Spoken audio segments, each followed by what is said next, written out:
Bagi manusia, nyamuk emang termasuk salah satu serangga yang paling dibenci hampir semua orang di seluruh dunia. Gigitan sama suaranya emang bikin ganggu sih, apalagi ada jenis nyamuk yang bisa menyebarkan sejumlah penyakit yang mematikan seperti malaria. Jadi, bukankah tanpa nyamuk dunia ini akan lebih baik? Nah, buat ngejawab pertanyaan ini, kita perlu paham apa itu nyamuk. Nyamuk adalah kelompok besar dari serangga. Nggak banyak yang tahu juga, ternyata nyamuk termasuk dalam golongan lalat untuk yang dewasa. Ini berbeda dengan bayi nyamuk atau yang biasa kita kenal dengan larva. Nyamuk dewasa cuma punya 2 sayap, berbeda dengan lebah dan tawon yang memiliki 4 sayap.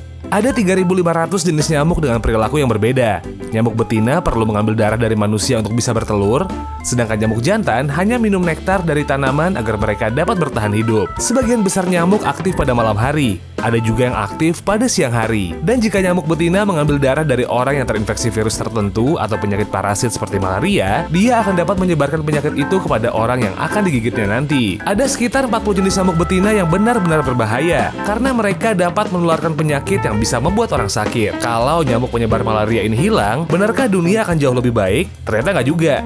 Nyamuk punya peran penting bagi kelangsungan hidup makhluk lainnya di dunia ini. Kumpulan dari berbagai jenis hewan dan manusia di dunia akan membentuk ekosistem di mana kita semua akan saling membutuhkan dengan cara yang berbeda untuk bertahan hidup. Di dunia ini, ada miliaran nyamuk yang menjadi santapan hewan lain seperti katak, capung, semut, laba-laba, tokek, dan kelelawar. Dan bayi nyamuk atau larva itu juga merupakan makanan favorit ikan.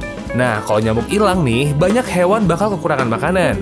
Ini sama halnya seperti beras yang hilang, lalu semua orang akan kelaparan. Nyamuk nggak cuma gigit manusia loh, karena mereka juga mendapatkan darah dari hewan lain. Nyamuk jantan ternyata punya peran penting membantu tanaman berkembang biak dengan melakukan penyerbukan.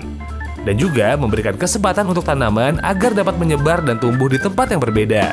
Memang mereka tidak melakukannya sebaik lebah, tapi ternyata nyamuk juga punya peran penting bagi beberapa jenis tanaman hias seperti anggrek. Banyak ilmuwan yang mikir bahwa menghilangkan nyamuk dari dunia ini tidak akan berdampak buruk bagi lingkungan keseluruhan. Tapi, nggak ada yang yakin bahwa ekosistem akan lebih baik tanpa nyamuk. Ada yang insecure nih kalau misalnya kita ngilangin semua nyamuk, terus digantiin dengan sesuatu yang lebih buruk kayak serangga, malah ini bisa nimbulin lebih banyak penyakit. Sampai saat ini, para ilmuwan terus bekerja keras untuk mencari tahu bagaimana kita dapat menangani nyamuk yang berbahaya bagi manusia. Kita mungkin nggak bisa nyingkirin semua nyamuk ya, tapi kita bisa ngebantu melindungi manusia dari nyamuk pembawa penyakit.